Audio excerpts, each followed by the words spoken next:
palabra sobre la cuenta.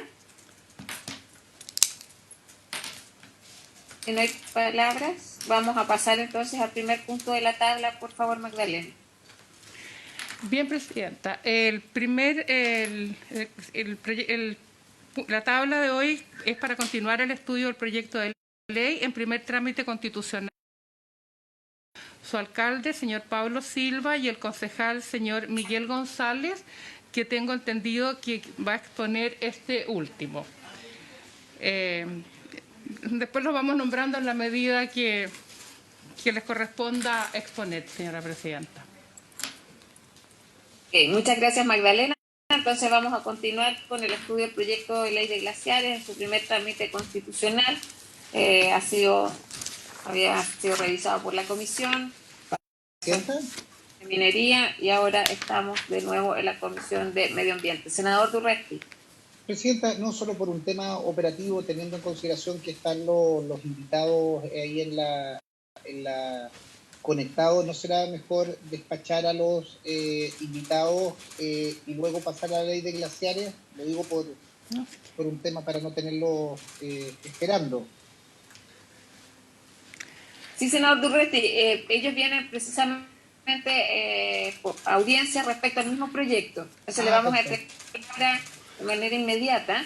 En primer lugar, habíamos contemplado que se exponga la ilustre municipalidad de San Fernando, su alcalde, el concejal, pero entiendo que todavía no se han conectado. Entonces les propongo y les aprovecho a dar la bienvenida a los invitados de hoy, como señalé, de la Municipalidad de San Fernando, su alcalde, el señor Pablo Silva, el concejal, señor Miguel Martínez, que entiendo que va a exponer, de la Pontificia Universidad Católica de Chile, el abogado Ricardo Irarraza, a la que le damos la bienvenida, Ricardo, y de la Coordinadora Territorial por la Defensa de los Glaciares, su representante, la señora María Jesús Martínez. María Jesús, bienvenida también. Entonces les proponemos, Ricardo, si comenzamos con usted. Presidenta, muchísimas gracias y muy buenas tardes a todas las senadoras y también a todos los senadores. Voy a compartir una presentación para apoyarme en lo que significa la discusión de este proyecto de ley. Ya se debiera estar viendo. Sí. Muy bien, pues, bueno, solamente comentar que este es un proyecto de ley que de alguna manera ya tiene bastante tramitación, ¿ya? Esta lámina de alguna manera muestra los distintos boletines que se han presentado para efectos de la discusión.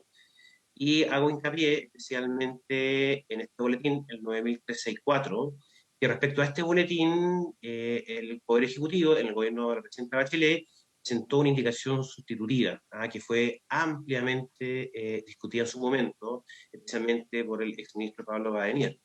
Y luego, respecto al último boletín, al 11.876, también el Ejecutivo presentó una indicación sustitutiva que fue fruto de un comité técnico en que también participó el exministro Pablo Badenier, justamente para generar una nueva articulación respecto a este proyecto de ley de glaciares, ¿no es cierto? Y especialmente este boletín, ¿no es cierto?, cómo se incorporar una serie de mecanismos de protección respecto a los glaciares. Luego vino la tramitación en la Comisión de Minería, ¿ya? En esa tramitación se armó un equipo técnico que básicamente eran representantes de los senadores, de la comisión, representantes también del Ejecutivo. Se estructuró un proyecto de ley que vamos a analizar el día de hoy, que de alguna manera hubo bastante consenso técnico, luego de mucha discusión.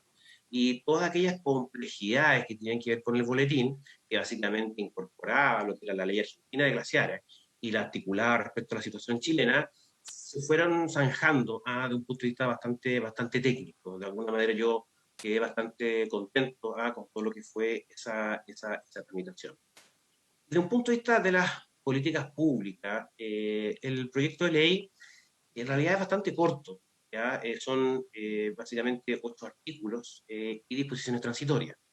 Y esta estructura que está en la lámina, de alguna manera ayuda bastante a entender la estructura, la sistematización de este proyecto de ley.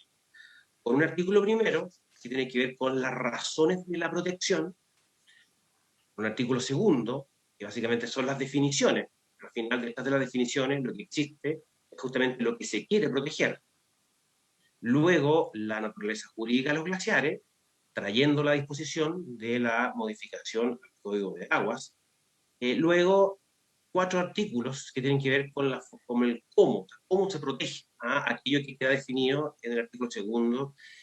Finalmente, lo que son las sanciones, el artículo 8, y las disposiciones transitorias. Ese es el proyecto de ley de protección de glaciares. Zonas de protección, que se protege, cómo se protege, sanciones y disposiciones transitorias, que son muy importantes, Presidenta, porque justamente uno tiene que regularizar, adecuar la situación actual a la entrada en vigencia de esta ley de protección de glaciares. Respecto a las razones de protección, en su momento nosotros presentamos esta tabla, que de alguna manera muestra, la parte de arriba se ve muy chiquitito, pero las distintas razones por las cuales uno podría proteger los glaciares. Comentarios técnicos respecto a cada una de las razones de la protección, desde el punto de vista de la contribución hídrica, desde el punto de vista del rol regulador hídrico, desde el punto de vista del rol ecosistémico, desde el punto de vista del rol moderador del clima, también desde el punto de vista del rol turístico y cultural. Respecto a los glaciares descubiertos, los glaciares cubiertos, los glaciares rocosos, el permafrost, que básicamente el permafrost es el suelo congelado que puede o no estar asociado a glaciares y que se mantiene bajo cero, ¿no es cierto?, durante 2 años. Y el ambiente periglacial, que es el entorno de los glaciares que contribuye al equilibrio de los glaciares. Entonces es interesante porque evidentemente es distinto cada uno de estas razones de protección en relación a cada uno a estas tipologías de glaciares, ¿no es cierto?, y obviamente respecto a la situación del permafrost o el ambiente periglacial.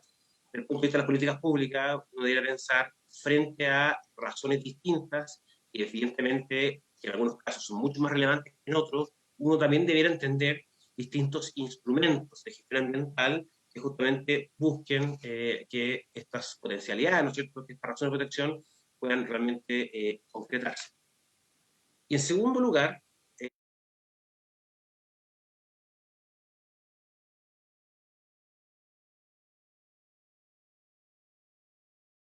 su protección, como hemos visto en la lámina anterior.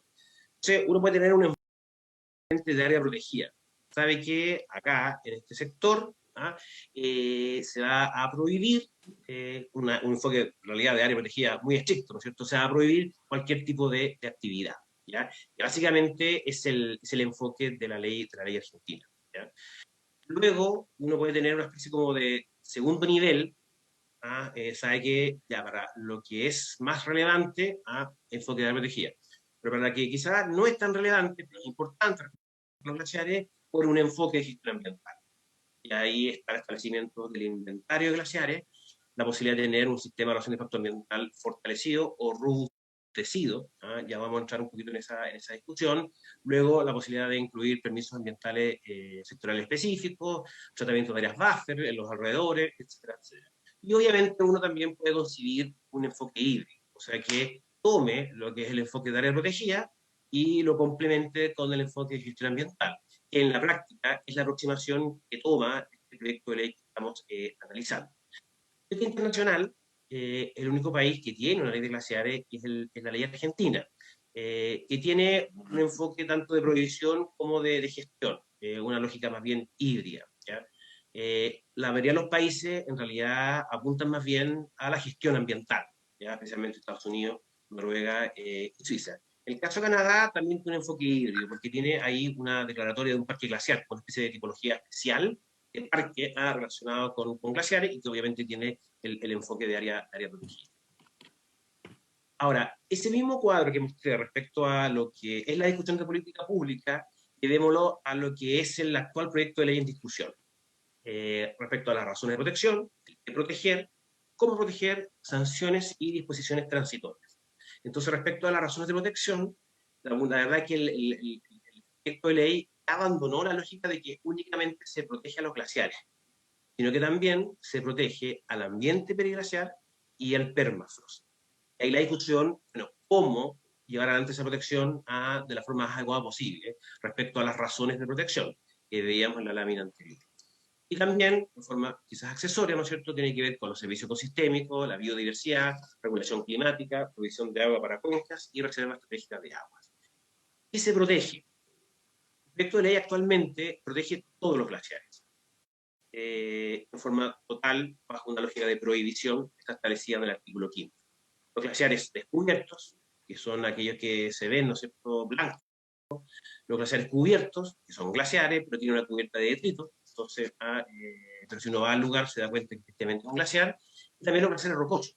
El glaciar rocoso, en la práctica, es una roca que tiene un intersticio de hielo. Ese intersticio puede ser muy grande o puede ser muy chico, porque de alguna manera también devela cómo uno debiera tratar a los glaciares rocosos, porque de alguna manera los glaciares rocosos son muy distintos unos de otros, ¿ya? Luego también se protege al ambiente periglaciar, que en resumen básicamente es el entorno del glaciar, y que justamente tiene una conexión con el glaciar porque le permite al glaciar tener una lógica de equilibrio, ¿no? Especialmente en las nieves que se reciben, la temperatura, etcétera. Luego se protege el permafrost. Se protege el permafrost como el suelo bajo 0 grados por 2 años, ¿ya? Eso está en la definición, pero en la protección el permafrost se asocia a glaciares, que es una cuestión que es bien importante. ¿Por qué? Porque si no, si solamente se protege el permafrost, incluso el permafrost puede ser que no esté conectado a temas hídricos, ¿ah? Y tampoco a glaciares. Bueno, estaríamos protegiendo ciertos amplios sectores, ¿no es cierto?, del país que tienen obviamente otros objetivos de protección. Y además, respecto a la naturaleza jurídica, como bien nacional de uso público, en que se reproduce lo que está establecido en la reforma del Código Ambiental, ¿ya? Ahora, respecto al cómo proteger, a nivel internacional, los grandes instrumentos, al enfoque de áreas protegidas, a los inventarios de glaciares, y también está el enfoque de la gestión ambiental. Entonces, lo que se propone en este proyecto de ley es que existe un inventario de glaciares, no solamente para glaciares, sino que también para el ambiente periglaciar, y ahí hay una definición de cuenca glaciar, que vamos a entrar un poco en ese tema porque fue uno de los temas que más se discutió en la Comisión de Minería. Y también una protección del permafrost, ¿ya? El artículo 5 establece, por así decirlo, lo más relevante del proyecto de ley de glaciar, que es la prohibición absoluta de cualquier actividad económica con cualquier tipo de glaciar, sea glaciar descubierto, sea glaciar cubierto, sea glaciar rocoso, con algunas excepciones que tienen que ver con temas de turismo sustentable, con investigación científica, etcétera, etcétera, que se discutieron ampliamente y quedó bien regulado, creo yo, especialmente a través de un reglamento para ver bien cómo se dan esos permisos a nivel sectorial. En el artículo 6, respecto al cómo proteger, el objeto de protección ya no son los glaciares, sino que es el ambiente periglaciar. Entonces, el enfoque de protección para el ambiente periglaciar es un enfoque de gestión ambiental. Entonces, se introduce un principio de gradualidad, algo que mencionó constantemente el senador Girard. Sabe que para lo más relevante, mayor nivel de protección, y así vamos haciendo una suerte como de pirámide, ¿no es cierto?, de menor relevancia, con distintos instrumentos dependiendo del objeto a proteger.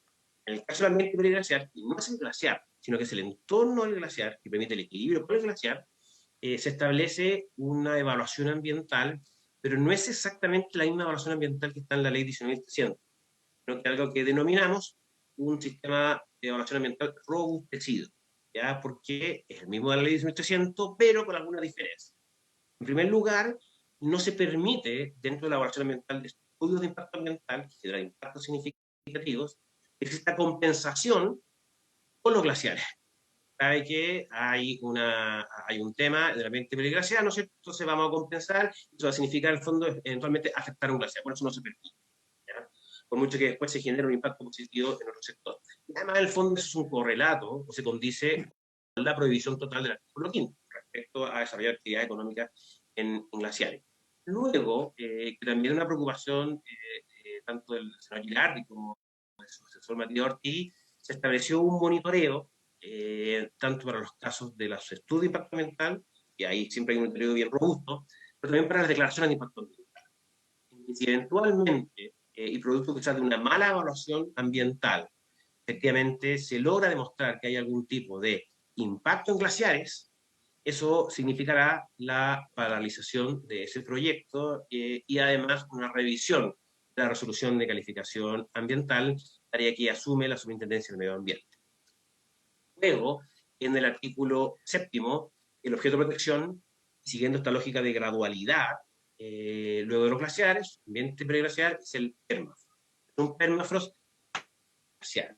No es que sea, no sé, toda la región de Magallanes, ¿ya? Sino que apunta a aquello que está conectado con los glaciares. Y nuevamente se establece un sistema de evaluación de impacto ambiental robustecido, que no se permite la compensación contra glaciares, ¿ah? Y además un permiso especial de la Dirección General de Aguas respecto a aquellas zonas con saturación de agua o hielo, entendiendo que acá el objeto de protección del permafrost tiene que ver justamente con la contribución hídrica del permafrost. Y finalmente tenemos en el artículo 8 el establecimiento de la sanción.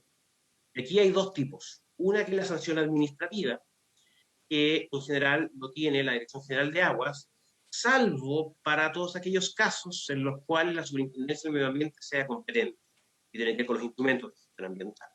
Y además se establece un delito ambiental consecuencial, o sea, un daño ambiental que se genere como consecuencia de alguno de los incumplimientos establecidos en la ley, que también de alguna manera quedó bastante bien construido porque tiene una lógica de última ratio. Un daño ambiental, que es como, bueno, la peor situación que puede existir a nivel ambiental, y que justamente se genere como consecuencia de algún incumplimiento de esta misma ley. Y después tenemos las disposiciones transitorias, Presidenta, en que uno tenía que adecuar la situación actual, porque eventualmente uno puede tener resoluciones de calificación ambiental que bajo, por ejemplo, mecanismos de compensación ambiental puedan permitir algún tipo de intervención en glaciares. Lo que hay que hacer a través de esta disposición transitoria es adecuar la vigencia de esta ley a la situación de la realidad, ¿no? Porque ¿qué hacemos con esos proyectos que cuando entre en vigencia la ley van a quedar, por así decirlo, en incumplimiento legal? ¿Ya? Entonces se establece, se toma un instrumento que tiene la Superintendencia de Medio Ambiente, que son los programas de cumplimiento, con una lógica de regularización, sea en un plazo, ¿no es cierto?, con los plazos del programa de cumplimiento, con lo que significa las medidas del programa de cumplimiento, en que aquello que está bajo incumplimiento se transforme en cumplimiento bajo este instrumento. Y en la segunda disposición transitoria tiene que ver con la situación de que, claro, respecto al ambiente peligrosidad, se establece una obligación de ingresar al sistema de evaluación de impacto ambiental para crear proyectos que no tienen RCA y están ejecutando el ambiente peligrosidad. Bueno, ¿qué ocurre con ellos? ¿Ya? Bueno, se les da un plazo para que ingresen al sistema de evaluación de impacto ambiental. Ya esto, Presidente, es la última lámina. Básicamente es un análisis crítico y eventuales mejoras que se puedan incorporar a este proyecto de ley. Un primer tema, que cuando cada vez que venía algún técnico, un glaciólogo a la Comisión de Minería, siempre comentaba, que decía, bueno, que en realidad las definiciones que están en la ley, el proyecto de ley, son definiciones súper técnicas, ¿ya? Si uno lleva, por ejemplo, lo que son las definiciones a nivel internacional. Entonces, pero la verdad que uno quizás pueda perfeccionarlas aún más técnicamente, pero no hay que perder de vista que la utilidad mayor de la definición tiene que ver con los efectos respecto a la ley. ¿Ya? Entonces uno quizás puedan mejorarse en algún aspecto técnicamente, pero siempre han entendido, ¿no es cierto?, de los efectos que se van a producir con esa definición respecto a la ley. ¿Ya? Otro tema que fue ampliamente discutido especialmente al principio fue cuál era el mejor mecanismo de protección de los glaciares rocosos. ¿Ya? El glaciar rocoso, en su amplia diversidad, obviamente en algunas cuencas la contribución hídrica de los glaciares rocosos son muy importantes, pero en reglas generales es mucho menor respecto a los glaciares cubiertos y descubiertos. Entonces, esto lleva a una regla general o a una regla caso a caso. Lo que pasa es que evidentemente si es caso a caso, eso nos lleva al enfoque más bien de la gestión ambiental o de la evaluación ambiental robustecida, como se planteó especialmente para el ambiente glaciar y para el permafrost.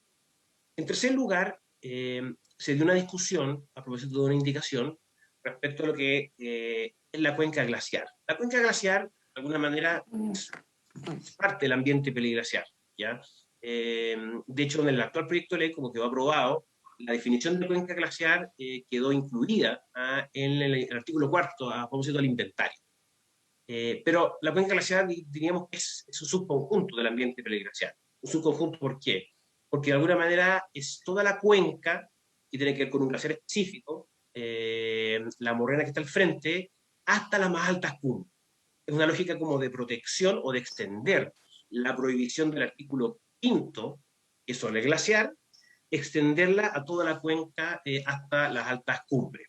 Y ahí se generó toda una discusión, ahí también intervino bastante la senadora Isabel Allende, que está en la actual comisión, en el sentido de, bueno, ¿cuál es la razonabilidad de esa protección? Y si no, será más efectivo una protección desde el punto de vista de la evaluación ambiental. No tiene que ver con el glaciar, sino que con los alrededores del glaciar. Y no es un sistema departamental cualquiera, sino que es un sistema robustecido, como mencioné. Porque obviamente eso sí genera efectos muy relevantes respecto a mucha actividad, especialmente minera, ¿no es cierto?, que de alguna manera quedaría totalmente prohibida si se aplicara la extensión de la prohibición del artículo 5 a la definición de cuenca glacial. Y luego también hay toda una temática que tiene que ver con el rol de la Superintendencia del Medio Ambiente versus el rol del Servicio de Evaluación Ambiental. ¿Por qué? Porque en la ley, en el proyecto de ley nadie se acordó del SEA, sino que solamente nos acordamos de la Super de Medio Ambiente. Claro que tiene un trabajo que tiene que ver con la fiscalización, con la sanción y también con el seguimiento ambiental. Ahora bien, la definición de si hay o no impactos significativos es una materia que es más propia del Servicio de Evaluación Ambiental, de acuerdo a nuestra institucionalidad ambiental.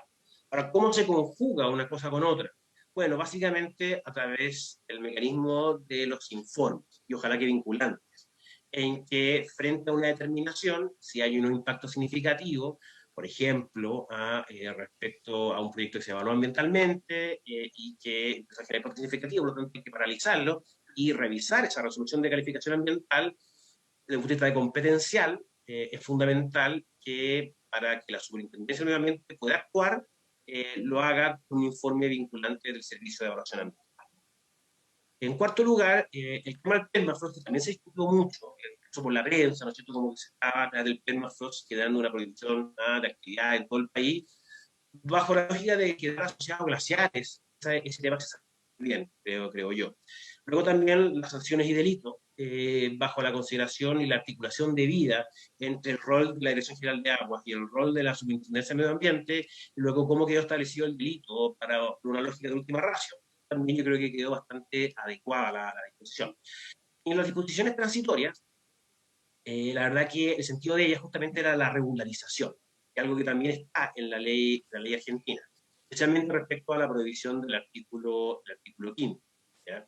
Y luego, nuevamente, ¿no es cierto?, y respecto a la disposición transitoria, también resulta fundamental en aquello que tenga que ver con la significancia de los impactos, que exista un informe vinculante por parte del Servicio de Evaluación Ambiental para que la Superintendencia del Medio Ambiente pueda actuar. Finalmente, el proyecto de ley establece una serie de reglamentos.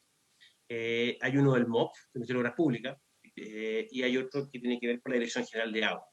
Yo creo que ahí el ideal es que todos los reglamentos tengan que salir por el Ministerio de Obras Públicas, que además permite, bajo la discusión ministerial y a través, obviamente, del Consejo de Ministros de Sustentabilidad, que los distintos ministerios, especialmente el medio ambiente, ¿no es cierto?, puedan opinar, ¿no es cierto?, respecto a dicho reglamento.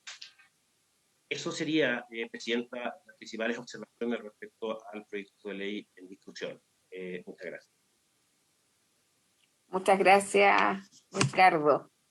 Vamos a seguir con las exposiciones y vamos a abrir un espacio ahí para preguntas y comentarios. Entiendo que se había conectado el alcalde o la Municipalidad de San Fernando.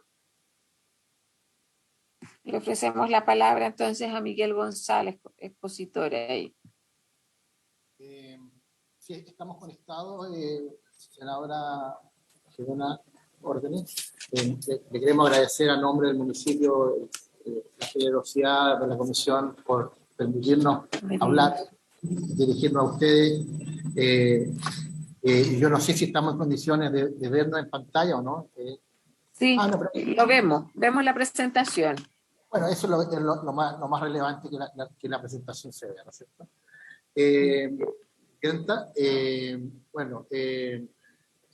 Nosotros como comuna de San Fernando estamos muy preocupados porque la ley de protección de glaciares excluye a la sexta región. No entendemos las razones de por qué la Comisión de Minería excluyó a la sexta región en algo tan relevante. Nos parece sumamente importante que se considere a la sexta región como una región altamente dependiente y vulnerable frente al deterioro, a la degradación de nuestros glaciares. El desarrollo sustentable de la región de O'Higgins, pero especialmente de las provincias de Colchagua y Cardenal Claro, dependen especialmente lo que es agricultura y también el agua para consumo humano, dependen del sistema de glaciares que están en la alta cordillera y el Alto Colchagua. Frente a eso, Presidenta, me gustaría ir avanzando para ir explicando por qué nosotros consideramos que la sexta región debe estar incorporada. Voy a avanzar. Nuestros glaciares, bueno, yo estaba escuchando con mucha atención al señor Irarrázaval, y realmente nos parece muy adecuado todo lo que él ha planteado en relación al sistema de protección que se quiere implementar. Nosotros habíamos preparado una pequeña presentación, pero creo que no vale la pena continuar, creo que él lo ha hecho con bastante más experiencia y conocimiento que nosotros. Pero nos parece, vamos a ir a las partes más centrales, ¿no?, que nos atañen más a nosotros. Para nosotros, para la sexta región, el glaciar es uno de los componentes centrales en el ciclo hidrológico. Para nosotros son reservas estratégicas, porque es agua en estado sólido, y son un componente fundamental en los ecosistemas, tanto por su rol hídrico como cultural. Su derretimiento debido al aumento de la temperatura afecta el desarrollo sustentable de nuestras comunidades. ¿Cuáles son los fundamentos de nuestra solicitud? Que primero que nada, las predicciones climáticas para las próximas décadas indican que en nuestra cordillera central se espera un clima más seco y más cálido. La cordillera de la sexta región ha experimentado en las últimas décadas un sostenido retroceso en nuestros glaciares, con disminución de superficie y espesor de la capa de nieve. En la sexta región contamos con 607 glaciares catastrados. Estamos hablando de la información que tenemos del año 2014. No sabemos todavía si esa información está actualizada o no, es la última de la cual disponemos. Pero para dar un ejemplo de la importancia para nuestra región, el sistema glaciar Universidad Ciprese es el más grande de la cordillera central. Solo el glaciar Universidad tiene 27,6 kilómetros cuadrados y es el más grande al norte Campo de Hielo Sur. Bueno, al menos eso indica la literatura a la cual hemos logrado acceder. Sigamos. El sistema de glaciares resulta estratégico para el desarrollo sustentable de la sexta región. Aquí hay un ejemplo que es muy decidor. El glaciar Universidad llega a aportar el 30% del caudal del río Tiniguirica, que riega a todo el valle de Colchagua. Solo el glaciar Universidad. Sin embargo, en las últimas décadas ha perdido un 6% de su superficie y un retroceso sostenido de 22 metros anuales. ¿Por qué el glaciar Universidad quizás ha retrocedido menos que el glaciar San Rafael en el sur, ¿no es cierto? En el centro. Es porque nosotros tenemos un glaciar que está a muy alta altura. Estamos que comienza a los 2,5 kilómetros de 2.500 metros sobre el nivel del mar y llega a los 4.500 sobre el nivel del mar. Pero tenemos una situación que son las amenazas, que vamos a explicar por qué tenemos esta amenaza y por qué queremos proteger. El Consejo Municipal de San Fernando, envió esta carta a la Comisión de Medio Ambiente que usted tan dignamente dirige, Presidenta, solicitando incorporar a toda la región del Libertador Bernardo O'Higgins en la ley actualmente en trámite, la que incluye solo a las regiones al norte de Santiago, excluyendo a la sexta región. Ahí está la carta que le enviamos en su oportunidad, Presidenta, y que agradecemos enormemente a nombre de toda la comunidad de nuestra región y especialmente de Colchagua y San Fernando.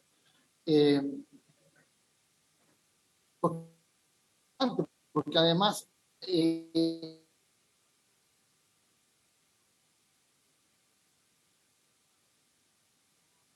en nuestra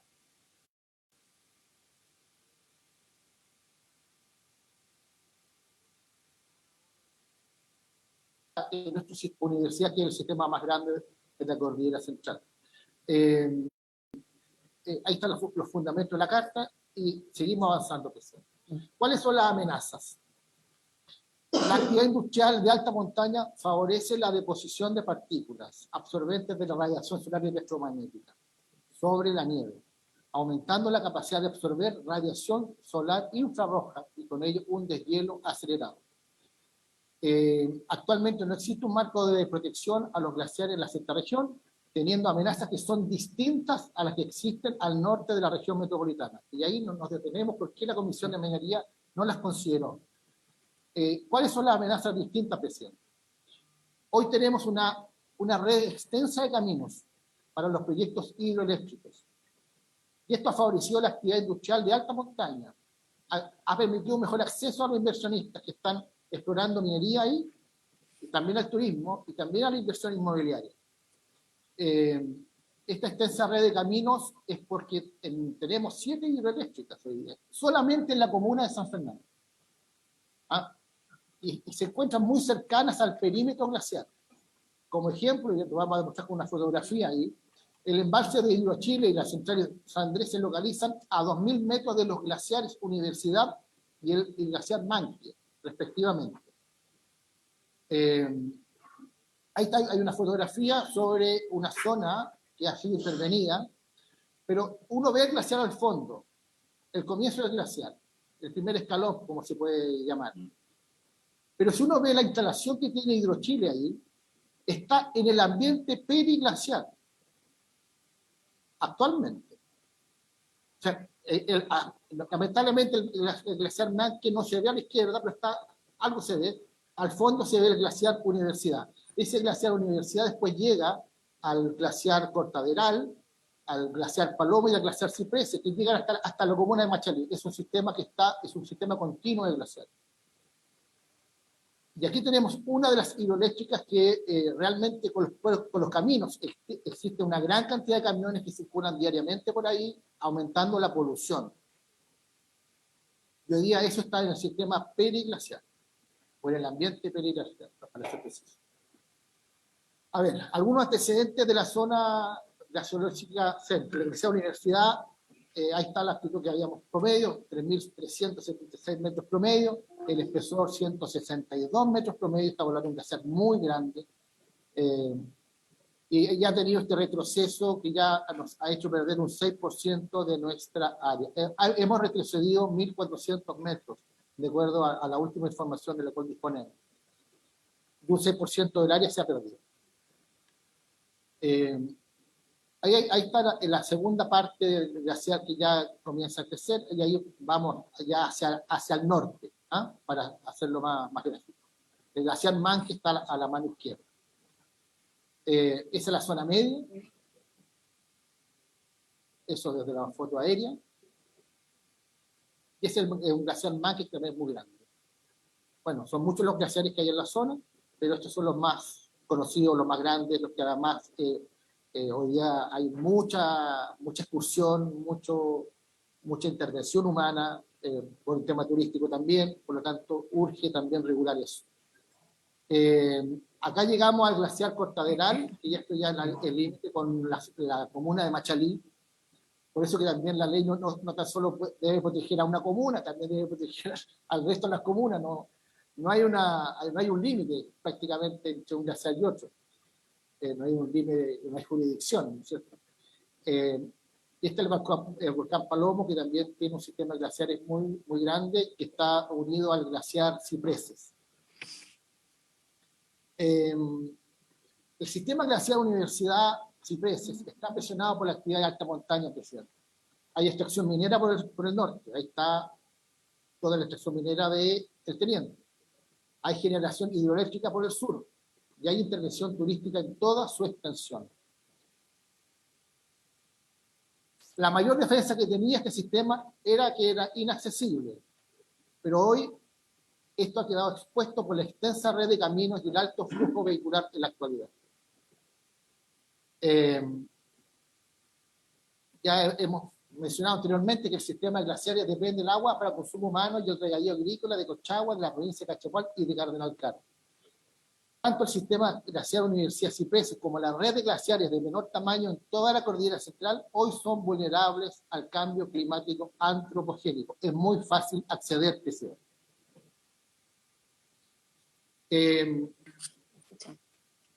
¿Cuáles son los beneficios a los cuales queremos acceder?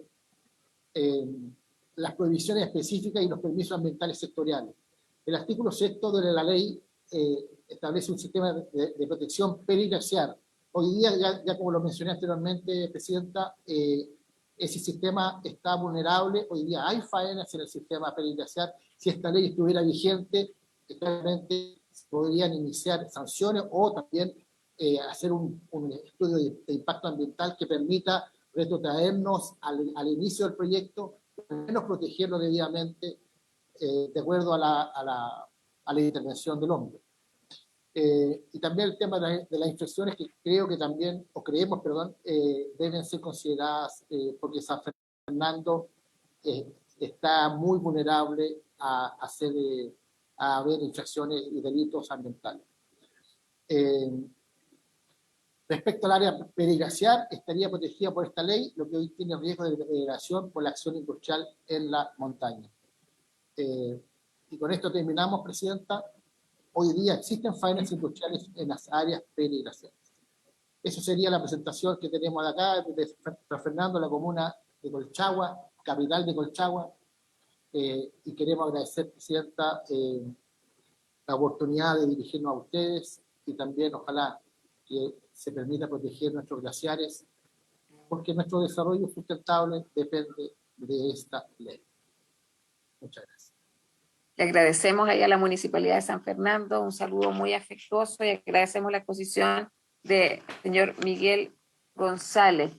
Yo solo un punto, pero lo podemos revisar al final de la exposición. Yo entiendo que cuando usted se refiere a que la región de O'Higgins no quede fuera, se refiere a una indicación que se presentó en minería, pero que no fue aprobada respecto a la prohibición desde la primera, la región metropolitana, de la cuenca glaciar. Entiendo que esa se perdió, así que para que usted también en ese sentido tenga esa información. Yo también ahí le puedo pedir después a los asesores que lo expliquen con mayor claridad, pero esa inquietud que nos ha manifestado usted, efectivamente se refiere a una indicación que se presentó, pero que no fue aprobada. Y cualquier modificación que realicemos a la ley, lo más probable es que tenga un carácter general y no esté circunscrito a regiones o territorios específicos. Vamos a abrir después un espacio, sí, Miguel. Ahora vamos a continuar con María Jesús Martínez, de la Coordinadora Territorial por la Defensa de los Glaciares. María Jesús, bienvenida y tiene la palabra.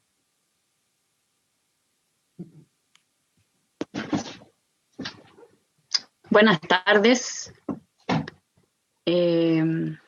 Bueno, agradecemos la instancia que se nos ha dado luego de estar las comunidades y las organizaciones súper vetadas en la comisión anterior que tramitó este proyecto, así que agradecemos que se esté abriendo nuevamente la discusión de forma transparente, como corresponde, en este tema que es tan importante. Voy a ver si me funciona compartir la pantalla. La verdad es que es primera vez que lo intento. Así que si me indican... En compartir pantalla, porque está habilitada. Ahí, por ejemplo, se ve.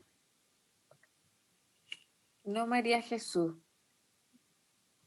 Si no, nos puedes enviar la presentación a la disposición de la Secretaría. Es que quizás es muy pesada. Pero ¿y ahí no se ve? No, entiendo que está habilitada. Es en compartir. María Jesús.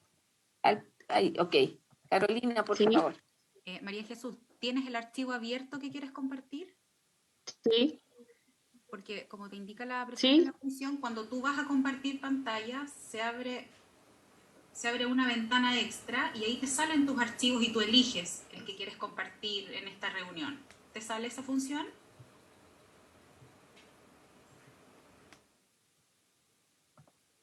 Ahí sí. ¿Ahí?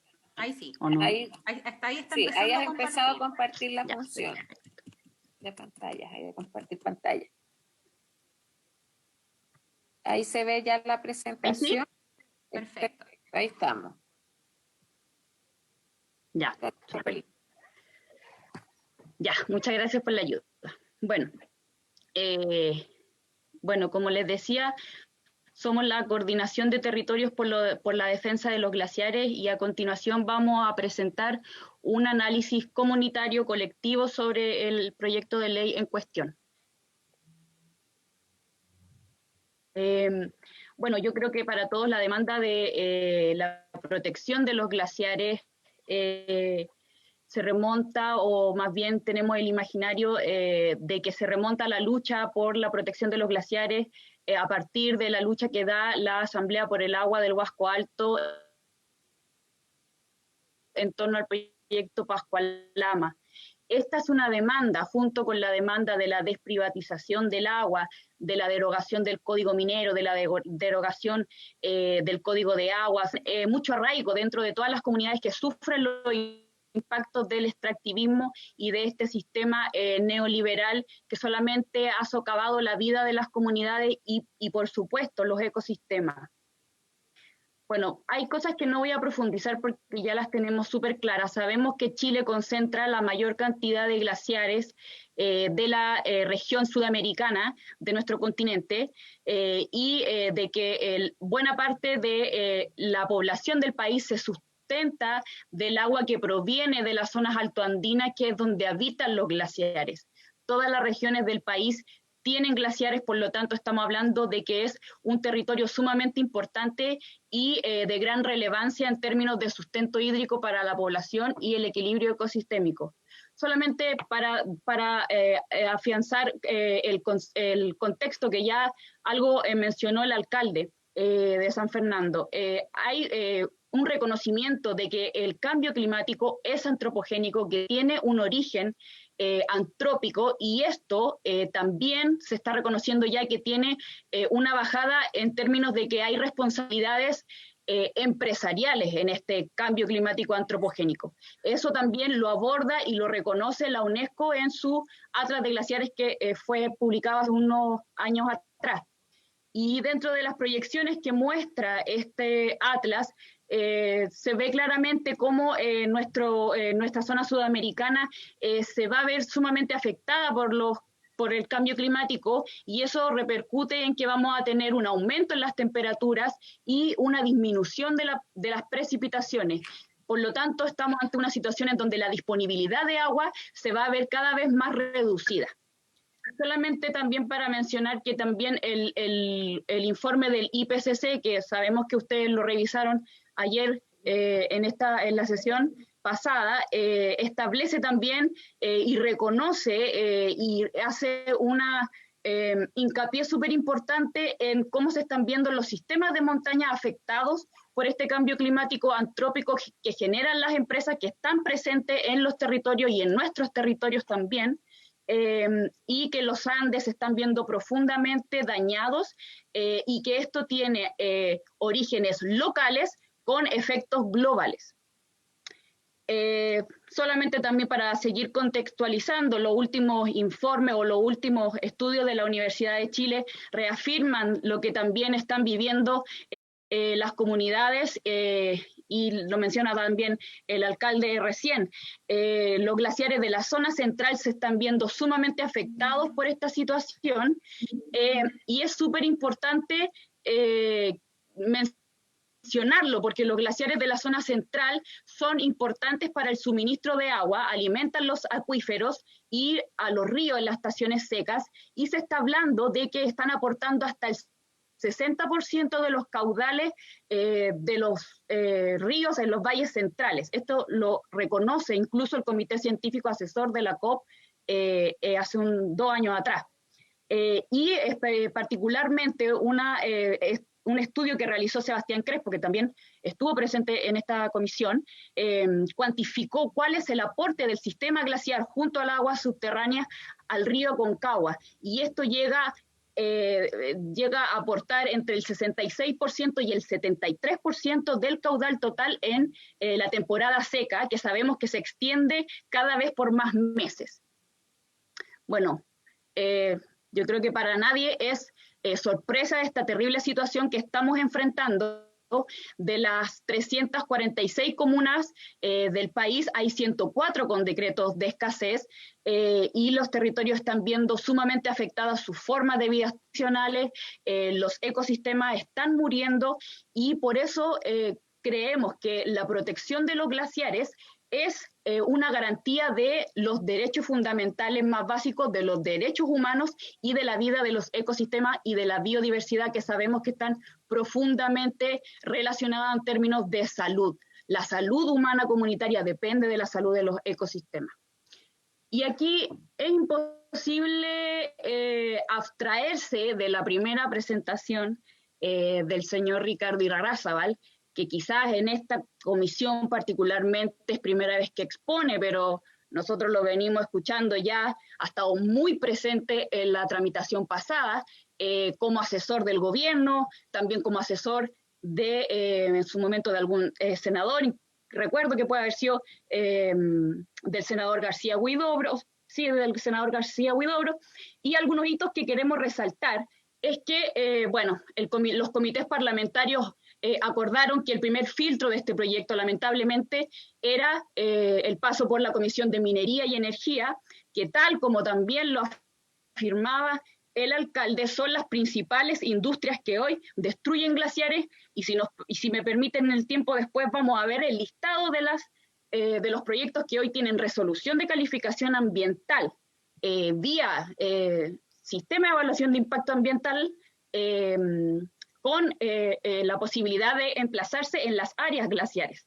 Este proyecto estuvo casi prácticamente un año sin ningún tipo de movimiento, hasta que en agosto-septiembre del año pasado se volvió a retomar la votación de las indicaciones, y es ahí donde surge esta famosa mesa técnica que se ha realzado mucho, ante lo cual nosotros queremos decir que es una mesa técnica que no fue un acuerdo de la comisión, se realizó de forma totalmente fuera de todo control. La senadora Proboste no estuvo de acuerdo con la conformación de esa mesa, ella no participó, y fue una mesa que nosotros llamamos cocina, porque estaba fuera de todo control ciudadano. Nosotros no tenemos idea, no existen registros de esas reuniones, incluso por la prensa se pudieron conocer algunos integrantes de esta mesa, pero nosotros no vemos que todo lo que ahí se terminó aprobando en esa mesa no tiene ningún tipo de legitimidad, y creemos que eso es súper importante que ustedes lo sepan, porque ahí hay un rechazo súper importante a lo que ahí se cuajó. En noviembre del año pasado, los senadores de oposición, vamos a decirlo entre comillas, el senador Elizalde, Girardi y la senadora Proboste presentaron indicaciones que iban en total coincidencia o en total línea con las que había presentado en septiembre del año anterior el gobierno, que a su vez estaba basado en el proyecto de protección de glaciares de Bachelet, que buscaba, como ya lo vamos a ver, que es algo que se repite, la legalización de la intervención del área periglaciar, del permafrost, y la protección o la no protección de todos los glaciares, como también lo vamos a ver más adelante. Y una de las cosas importantes que queremos recalcar es que ojalá esta comisión se ahorre invitar a recurrentes personajes como los representantes de Sonami, Cochilco, el Consejo Minero, los sindicatos, los trabajadores, incluso glaciólogos que han estado presentes, que han trabajado para la empresa, el Instituto de Ingenieros, porque ellos han estado presentes no solo en la tramitación de la Comisión de Minería, sino que históricamente han estado presentes en todas las comisiones de todas de las dos cámaras que se han presentado estos proyectos. Ya sabemos lo que van a decir, ya sabemos cuáles son sus argumentos y finalmente los vemos plasmados en estos proyectos de ley. Ahora, metiéndonos de lleno al proyecto para optimizar el tiempo, sobre el artículo primero, ¿qué cosas son las que a nosotros nos preocupan o nos parecen de frentón que van en contra de la protección de los glaciares? Que si bien la ley establece como objeto de protección los glaciares y el ambiente periglaciar y el permafrost su función y servicio ecosistémico, eso es totalmente contradictorio o se ve totalmente transgredido con lo que se va cuajando después, sobre todo los artículos 6º y 7º, que son en el fondo el meollo de todo este asunto.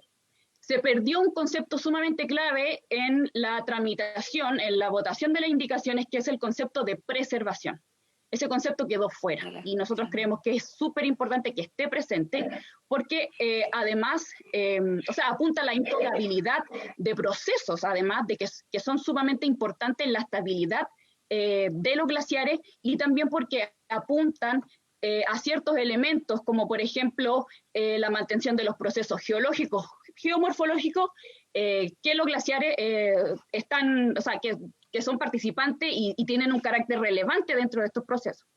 Ahora, sobre las definiciones, algo que también apuntó Sebastián Crespo hace 2 semanas atrás, sobre la perduración, nosotros no vemos o no le encontramos mucho sentido que se establezcan 10 años cuando él ha apuntado que tienen que ser, o pueden ser por lo menos 2, porque eso abarcaría un ciclo hídrico completo, por lo tanto 10 años nos parece que es demasiado. Y una cosa que también se torna contradictoria es que si bien se define los glaciares cualquiera... Entrecortado en mi conexión. ¿Perdón? Que se escuchaba entrecortado, pero no sabía si era su conexión o la nuestra. Ah, bueno, voy a seguir. ¿Sí? ¿Aló? Siga. Adelante. Ya, es que no la escuchaba, perdón. Escuchamos. Ya que decía que se tornaba contradictorio en la definición establecer que vamos a considerar cualquiera sea su tamaño, pero al final de este artículo se establezca que los glaciares que se reduzcan a menos de 0,1 hectáreas van a dejar de ser considerados glaciares. Eso nos parece que es totalmente excluyente, que no tiene ninguna razón ecosistémica y más bien apunta a una cuestión operativa y se ha justificado en torno a la metodología que se puede utilizar para inventariar eso. Nosotros sabemos que, por ejemplo, en Perú se trabaja con incluso áreas menores a esta y se pueden inventariar. Y además que es lógico que dado el contexto que estamos sufriendo, se van a ir desarrollando y van a ir avanzando mucho más rápido las tecnologías para poder estudiar de mejor forma incluso todos los glaciares. Por lo tanto, nos parece que es un elemento que debería estar totalmente fuera, que todos los glaciares, sin importar su tamaño, tienen que estar protegidos porque hoy dependemos de todos los glaciares. Sobre las definiciones, no me voy a profundizar mucho más, pero solamente quisiéramos resaltar lo que se establece de que el ambiente periglaciar mantiene el equilibrio de varios glaciares. Eso es algo que es totalmente fundamental. Los glaciares son parte de un sistema y si tú alteras cualquier elemento de ese sistema, los glaciares se van a ver afectados de igual forma. Sobre el artículo 3º de la categoría jurídica de los glaciares, nosotros aquí, bueno, más adelante, ojalá no alcance el tiempo, pero tenemos algunos aportes que queremos hacer puntualmente sobre lo que establece la Corte Suprema, lo que ha estudiado o lo que ha expresado la Corte Suprema en relación al proyecto de ley de protección de glaciares de Michelle Bachelet, en donde también se planteaba esta cuestión de establecerlos como bien nacional de uso público, porque ahí se puntualiza que esa no es la categoría que les corresponde, sino más bien apuntan a establecerlo o reconocerlo, o de frentón dicen que la categoría correcta son un bien nacional, pero orientado hacia el bien común, no hacia un bien nacional de uso público. Y digo bien común dentro de una noción de lo colectivo. Ahora hay algo que también queríamos precisar, que se menciona mucho en el proyecto de ley sobre la investigación científica, que nosotros creemos que eso debiera estar muy atado a todos los cabos en relación a eso, en el sentido de que si es investigación científica estatal, que se haga para beneficio de la ciudadanía, de los pueblos, de los ecosistemas, de las comunidades, bienvenido sea. Pero no así si es que es investigación científica de carácter empresarial, en donde las comunidades no tienen acceso, como suele ocurrir.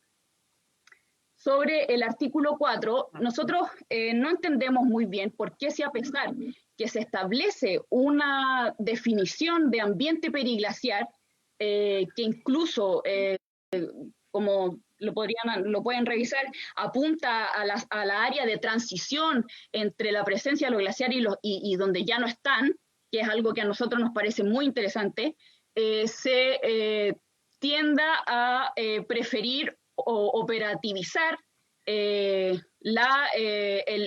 inventario de glaciares o el inventario del ambiente periglaciar suscrito a la cuenca glaciar. Nos parece que ahí hay una complicación porque no necesariamente ambos conceptos apuntan a lo mismo, y lo vamos a ver más adelante, y creemos que acotarlo a la cuenca glaciar va a dejar, entendiendo que la definición de ambiente glaciar es distinta, va a dejar ciertas zonas sin inventariar, y eso no puede ocurrir.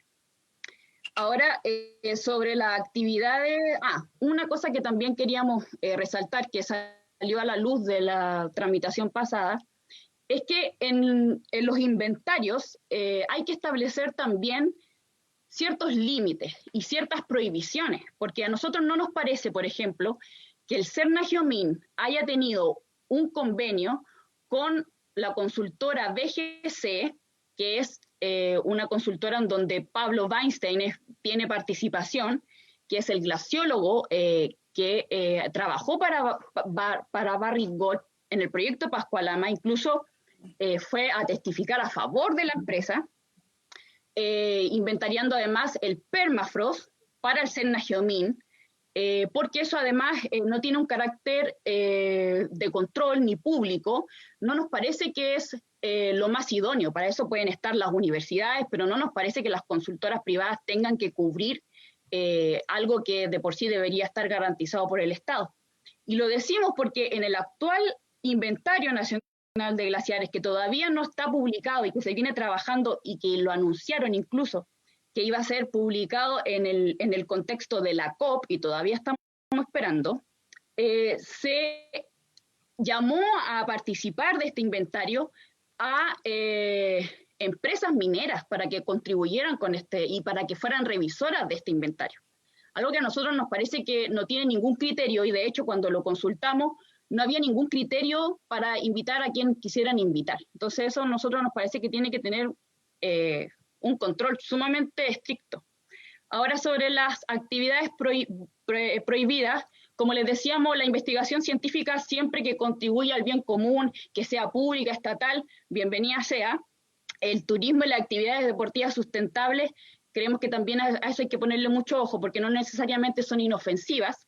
Y hay algo que también nos parece que debiera estar bien definido o bien explicitado: qué tipo de actividades pueden realizar las Fuerzas Armadas y de Orden y Seguridad Pública sobre los glaciares, porque estamos diciendo que si se prohíben glaciares salvo esta, si se prohíben actividades en glaciares salvo esta, ¿qué tipo de actividades son? O sea, a nosotros nos llamó profundamente la atención que eso estuviera explicitado en la ley. Otra cosa que también creemos que es preocupante, que también se le entregue a la DGA la atribución de elaborar este reglamento para autorizar estas actividades, porque tampoco, mientras no sea un elemento o que esté abierto a la participación, al control, a la revisión ciudadana, nos parece que siempre van ocurriendo las mismas cosas, que las decisiones se van siempre encapsulando y dejando fuera a la ciudadanía. Aquí tenemos, por ejemplo, un ejemplo de lo que se estaría definiendo como cuenca glaciar según la definición que se propone en el inventario, que es distinta a la definición que se propone en la ley de ambiente periglaciar. Precisamente este es el glaciar universal que hacía mención el alcalde. Y lo ponemos aquí para que ustedes puedan ejemplificar y puedan ver de qué estamos hablando cuando estamos definiendo. Aquí hay otro aporte de otro compañero glaciólogo, Marcos Cole, de Glaciar en Bicicleta, donde esto sería solamente lo que se inventaría, o sea, lo que eventualmente se podría inventariar, pero además lo ponemos porque sabemos que la discusión estuvo dada hace 2 semanas atrás con el glaciólogo Sebastián Crespo de eventualmente modificar la definición de ambiente periglaciar y reemplazarla por la definición de cuenca glaciar. Y ahí habían a gusto de nosotros, ciertas imprecisiones, por ejemplo, el tema de las divisorias, de las altas cumbres. Eso también es algo que hay que mirar con lupa porque no siempre están expuestos esos límites. En el caso como por ejemplo aquí, los límites de las divisorias están bajo el hielo, por lo tanto eso también creemos que podría tornarse limitante en términos de aplicar una protección que sabemos que por lo que viene a continuación no es tal. En cuanto al sistema de protección del ambiente periglaciar, que es muy paradójico que se llame así porque lo que propone derechamente es que se intervenga la zona del ambiente periglaciar, porque aquí así mismo lo dice, o sea, los proyectos o actividades que se ejecuten en el ambiente periglaciar deberán someterse al sistema de evaluación de impacto ambiental. Y esto para nosotros nos parece que no necesariamente es un avance en relación a lo que ya hay. Porque como lo decía el alcalde, hay proyectos que se desarrollan en el ambiente periglaciar y nosotros a partir de lo que ha entregado la autoridad, sabemos que hay una lista de proyectos que tienen resolución de calificación ambiental que están en áreas de glaciares, cercanos a glaciares. Por lo tanto, creemos que no es algo que aporte o que venga a entregar un elemento distinto a lo que ya hay. Y lo decimos eso desde la experiencia de ser, entre comillas, usuarios de la institucionalidad. O sea, sabemos cómo se aplica la institucionalidad y por lo tanto ese es nuestro análisis, o sea, no aporta algo distinto. Ahora, sobre el tema de las compensaciones, que las compensaciones propuestas no podrán significar intervención alguna en los glaciares, creemos que aquí hay una confusión y una mala aplicación del concepto, porque de por sí una compensación que en términos concretos es establecer una medida que tenga un efecto positivo, de por sí no puede generar, por lo tanto, o significar una intervención alguna. Es como se contrapone o contradice el concepto mismo de compensación. Así que, por lo tanto, creemos que ahí hay un error. María Jesús, le quedan 5 minutos. Porque ya, sí, si no, no vamos a poder realizar o recoger los aportes. Sí, lo alcanzo, no se preocupe. Sobre lo que se establece luego de que los proyectos de actividades que ingresen a evaluación de impacto ambiental, ya sea como una declaración o un impacto ambiental, aquí hay algo importante que decir, porque la ley establece en el artículo 11 y el artículo 12 que proyectos ingresan vía estudio de impacto ambiental y vía declaración de impacto ambiental. Y los que entran por estudio de impacto ambiental que estén en áreas cercanas a los glaciares tienen esa vía de estudio de impacto ambiental, pero las declaraciones no están contempladas como tal. Por lo tanto, aquí no entendemos por qué se estipula que las declaraciones o sea, que los proyectos de actividades tengan, que están relacionados con glaciar o con el ambiente periglaciar, deban o puedan entrar como una declaración de impacto ambiental cuando eso no puede. La ley no lo permite hoy porque está estipulado cuáles son los que entran por declaración y estudio de impacto ambiental. Y las declaraciones no están dentro de ese espectro. Y por otro lado, los monitoreos también son aspectos que deben ser evaluados. Por lo tanto, no pueden establecerse dentro de una declaración de impacto ambiental. hacemos hincapié de que si se constatare la generación de impacto significativo, nosotros entendemos que todos los que no son significativos se permiten de frentón, y eso también es algo que nos preocupa mucho. En términos de la Superintendencia de Medio Ambiente, creemos que aquí también hay quizás un desconocimiento sobre cómo procede la Superintendencia de Medio Ambiente, porque se establece en su ley orgánica todos los mecanismos mediante el cual puede paralizar, por ejemplo, la acción, y no es algo tan sencillo. Y de hecho cuesta mucho que la superintendencia aplique sus atribuciones en totalidad. Y sobre el artículo 25 quinque, para nosotros no es ninguna garantía de protección en absoluto. O sea, cuando ingresó este artículo a la ley, ha significado la modificación de los proyectos, y Pascualama tiene modificación en su resolución de calificación ambiental vía el 25 quinque, lo que le permitió, por ejemplo, elevar los niveles de contaminación sobre los cauces. Por lo tanto, la vía de aplicación del 25 quinque para nosotros es algo que atenta profundamente contra la defensa que eventualmente puedan ejercer las comunidades. Lo mismo aquí, algo muy parecido, el diagnóstico sobre el permafrost. Se permite que se ejecuten proyectos sobre este elemento. Para avanzar un poco más, porque hay algunas cosas que queremos mencionar sobre el Instituto Nacional de Derechos Humanos en torno al permafrost y la Corte Suprema en torno al ambiente periglaciar. Creemos que esto de establecer que eventualmente hay una sanción de presidio menor cuando se genere el daño ambiental es un tanto publicitario, porque si bien el daño ambiental está contemplado en la Ley de Medio Ambiente, esto no es constitutivo de un delito. Por lo tanto, creemos que si no está como configurado el delito ambiental en la ley, esto es letra muerta. Bueno, solamente mencionar que no es posible que si hay un daño ambiental a los glaciares, oportunidad a las empresas de reducir un 25% el valor de su multa si es que cumplen ciertos plazos. O sea, es algo que es incompensable. Voy a avanzar en algunas cosas.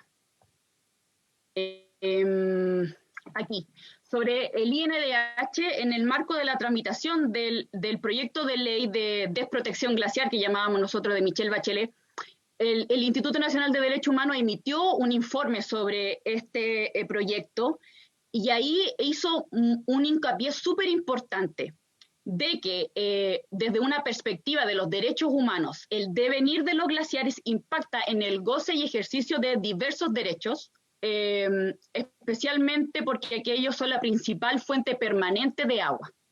Y si esto se ve transgredido el derecho al agua. Y por tanto, si hay carencia de agua, el derecho a la vida se ve transgredido, el derecho a la alimentación adecuada, al trabajo, a ganarse la vida la vida mediante un trabajo, o al derecho de participar de la vida cultural. Incluso también transgrede derechos de los pueblos originarios, y también en el informe se hace mención de que esto tiene que incluso ser materia de consulta indígena. Particularmente sobre el permafrost, porque tal como este proyecto, el proyecto del 2015 de Michelle Bachelet, establecía que el permafrost también era un elemento que podía ser intervenido, y sobre eso estableció o expresó el INDH que el proyecto protegía otras categorías de hielo como el permafrost, que sí cumpliría funciones análogas a los glaciares. Y con eso queremos, por ejemplo, apuntar a este elemento, a que por ahí el señor Irarrázaval dijo que habían ciertos elementos que tenían o que no eran relevantes en términos hídricos. Y nosotros sabemos, y la ciencia también lo sabe, que no solamente son los glaciares, el hielo propiamente tal, el que aporta agua de forma permanente, sino que hay diversas crioformas que entregan agua de forma permanente. Y eso es una realidad, y por ejemplo en este gráfico así se expresa. El glaciar cubierto, el glaciar de roca, el glaciar descubierto, las laderas de criofluxión, el Protalus Lobe, que es otra geomorfología, entregan y son fuentes de agua. Por lo tanto, no solamente hay que entenderlo como el aporte hídrico del hielo, sino que aquí hay un sistema que se encarga de nutrirnos de agua, y eso es súper importante. Ahora, sobre la Corte Suprema, y con esto termino. Aquí la Corte Suprema también hizo un informe sobre este mismo proyecto de Bachelet, y fue sumamente claro y tajante. Los glaciares no pueden estar sometidos a proyectos de inversión con fines económicos. Proteger los glaciares era hacer valer garantías constitucionales, que eso está ahora en total deconstrucción, pero apuntaba a que el derecho a vivir en un medio ambiente libre de contaminación se veía transgredido si no protegíamos los glaciares. Apuntaba también a que son más que agua y que necesitan una protección especial, y que no pueden ser considerados simplemente como reservas de agua dulce. Respecto del caso a caso, que es como lo que se propone en vía del sistema de evaluación de impacto ambiental, lo ve como una política regresiva, y que esto evidentemente transgrede el principio de no regresión en materia medioambiental.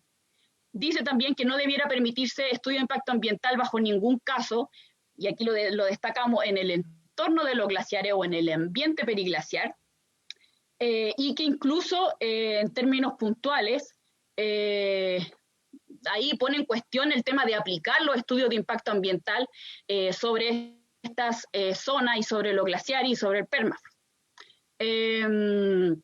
Sobre la discusión de la categoría legal de los glaciares, aquí era lo que yo le adelantaba, que son bienes nacionales que forman parte del patrimonio ambiental y que no pueden ser objeto de proyectos de inversión con fines económicos.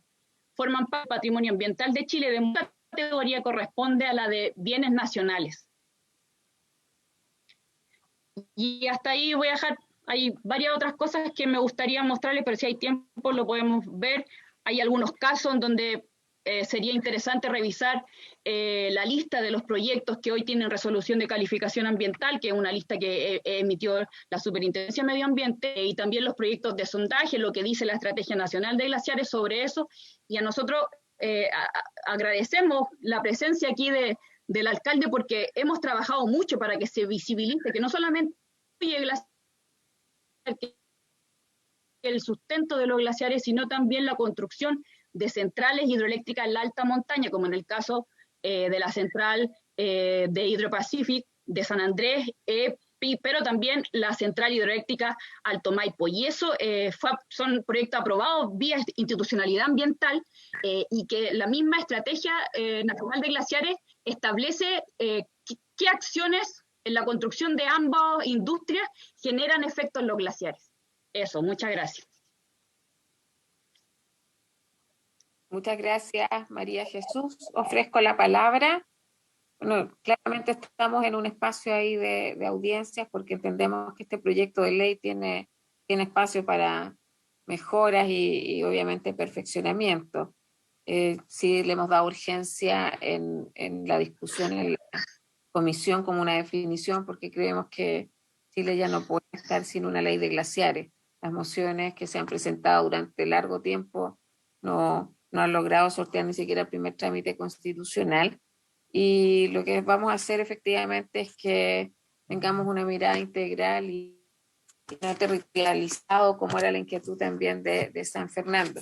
Se ofrece la palabra sobre el punto. No sé si los oigo.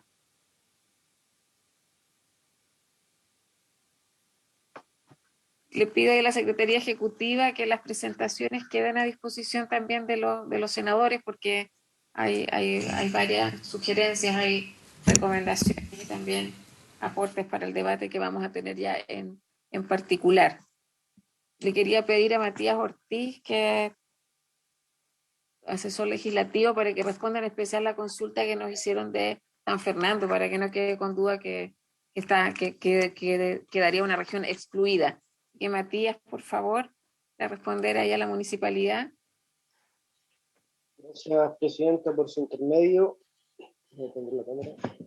Efectivamente, Presidenta, la sugerencia de que existiera una progresividad en los tipos de protección, que no fuera por tipo de instrumentos, sino que fuera por niveles territoriales, destinado a algunas regiones, surgió de una indicación que presentó la senadora Proboste con el senador Girardi y el senador Elizalde, si no me equivoco, que se refería a la prohibición de cualquier tipo de actividad en la cuenca glaciar, que como bien se dijo, es un sector del ambiente periglaciar que después quedó constituido solamente a propósito del inventario en el artículo 4, pero que finalmente fue rechazada 3.2, perdón, que por lo tanto no quedó incorporada. Pero cabe mencionar que cuáles eran las razones por las cuales se había hecho una distribución territorial,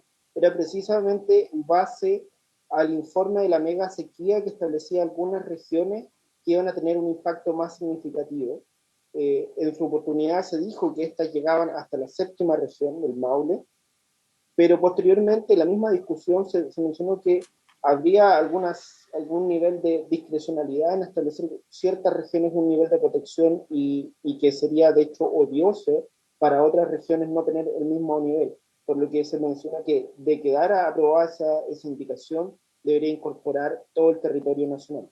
¿No? Como bien dije, se perdió esa discusión y en ningún caso quedó ninguna de las disposiciones de la ley limitada a algunas regiones.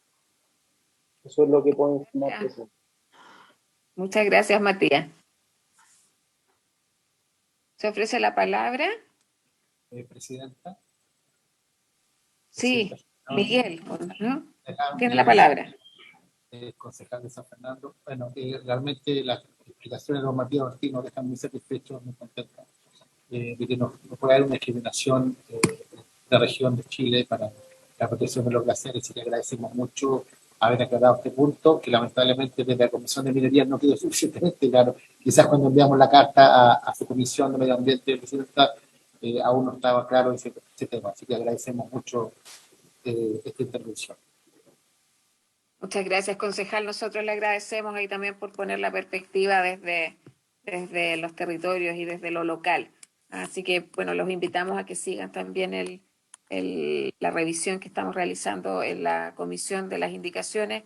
Esperamos también tener ahí resueltos los artículos prontamente para que siga su tramitación este proyecto de ley. Los glaciares son indicadores de cambio climático. María Jesús también lo planteaba. El 80% de los glaciares de Sudamérica están en nuestro país, muchos en la zona austral, patagónica, que yo represento, pero claramente también son fuentes de recursos hídricos esenciales y fundamentales en la zona norte y en el centro del país. Somos un país vulnerable al cambio climático. Ayer el informe del IPCC que revisamos junto al CR2 y al Ministerio del Medio Ambiente, claramente que nos colocan alertas y yo imperativo hoy día avanzar en esta legislación. Por eso le queremos agradecer a los expositores, a la Municipalidad de San Fernando, a Ricardo Irarrázaval de la Universidad Católica y también a María Jesús de la Coordinadora Territorial para la Protección de los Glaciares por sus aportes. Los vamos a considerar y vamos a seguir avanzando. Así que los invitamos a que nos sigan acompañando también a través de TV Senado en el seguimiento de la tramitación de la ley. No sé si hay más palabras. Estamos ya llegando a la orden del día. Yo les quiero entonces reiterar los agradecimientos y habiéndose cumplido con la orden del día, esta se levanta.